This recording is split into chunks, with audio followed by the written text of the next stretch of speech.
Setiap rasa punya cerita, dan sebagian dari cerita itu lahir dari waktu, dari proses panjang yang disebut fermentasi. Tapi di era modern, fermentasi tidak lagi sekadar menunggu alam bekerja. Ia berubah menjadi proses yang dikendalikan mesin, suhu, dan mikroba hasil seleksi laboratorium.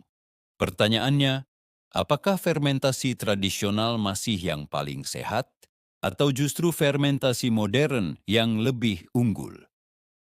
Ribuan tahun lalu, manusia menemukan bahwa makanan bisa bertahan lebih lama ketika dibiarkan bersama mikroorganisme alami. Dari sinilah lahir tempe di Indonesia, kimchi di Korea, yogurt di Timur Tengah, dan keju di Eropa.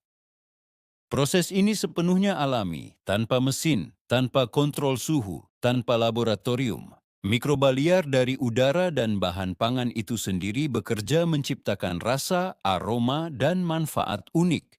Inilah yang kita sebut fermentasi tradisional. Memasuki abad ke-20, ilmu mikrobiologi mulai memisahkan antara mikroba baik dan mikroba jahat. Dari sinilah lahir fermentasi modern, sebuah proses yang dikendalikan dengan presisi.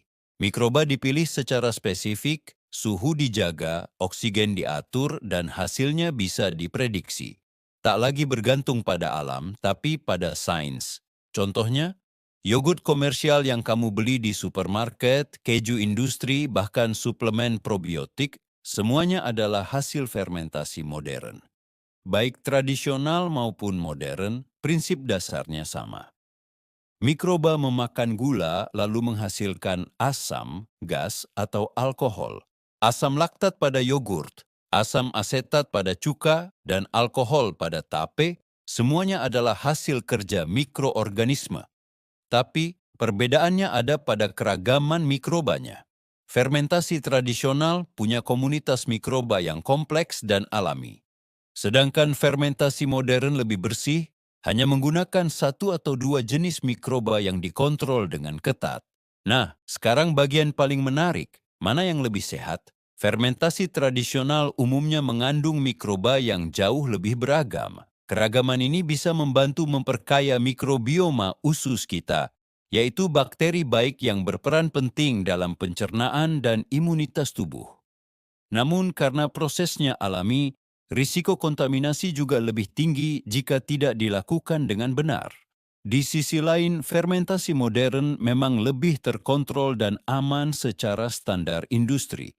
Tapi, mikroba yang digunakan biasanya terbatas, sehingga manfaat biologisnya mungkin lebih spesifik dan tidak sekompleks fermentasi alami.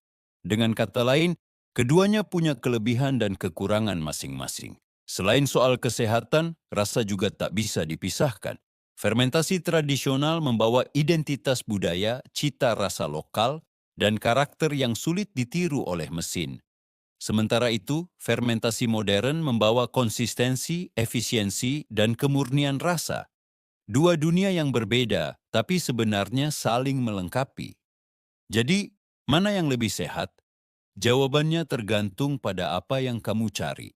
Jika kamu ingin keanekaragaman alami dan cita rasa yang unik, tradisional adalah jawabannya.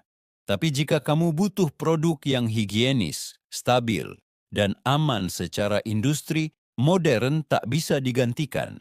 Pada akhirnya, keduanya adalah bentuk kecerdasan manusia dalam memahami kehidupan mikro yang membentuk rasa di setiap gigitan.